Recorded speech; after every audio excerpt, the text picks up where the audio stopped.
5 of Europe's biggest military powers say that they plan to send a strong signal of support for Ukraine at the NATO summit in Turkey next month.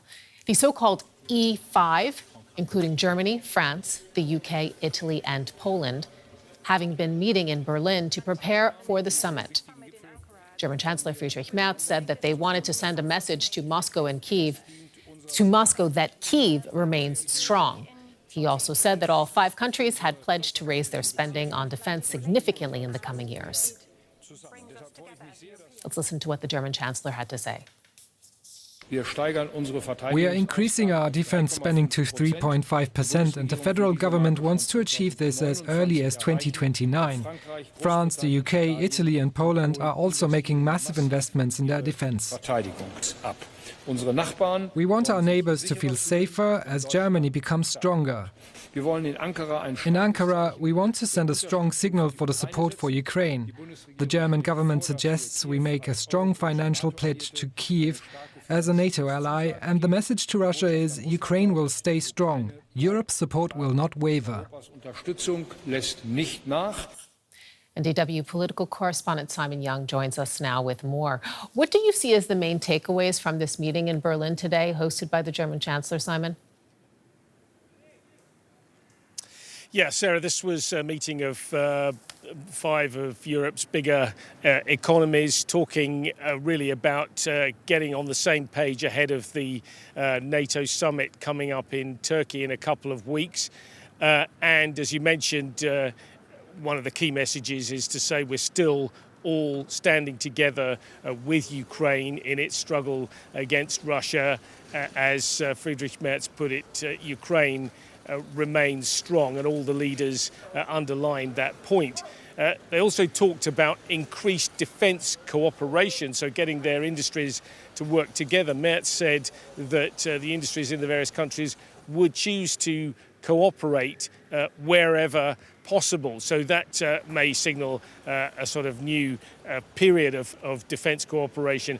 The other thing was a more human note referring to Keir Starmer, the now outgoing UK Prime Minister. There were warm words from him. Emmanuel Macron, the French president, talked about his tremendous contribution, as he put it, and the Polish leader, Donald Tusk, said that he was tempted to forget about Brexit when he thought about the sort of unity that Keir Starmer had brought to the table. So warm words for the British Prime Minister as well. Talk with us a little bit more about the state of unity, because one of the aims of this meeting was for these 5 leaders to get on the same page ahead of the NATO summit. Do we know to what extent they achieved that? Well, I think that was less clear. The words were guarded. I think the real action will be in Ankara in 2 weeks' time. They all talked about the need for unity, the need to stand with Ukraine, and indeed the need to increase defence spending. And they're all doing that at slightly different rates. It was that level of rhetoric that we've heard many times before, rather than anything very concrete. One detail was that Keir Starmer referred to what he called real momentum by the Ukrainian forces on the battlefield, and he said he saw signs of them pushing Russia back. So, that is a hint that, the view of this war may be changing from what it has been in recent months and over the past couple of years to a situation where, they really may be talking about helping Ukraine to achieve some of its bigger objectives. We know that the United States has been demanding European NATO allies to do more on defense. The German Chancellor mentioned the planned increase in German defense spending. Tell us a little bit more about the progress that has been made on that goal.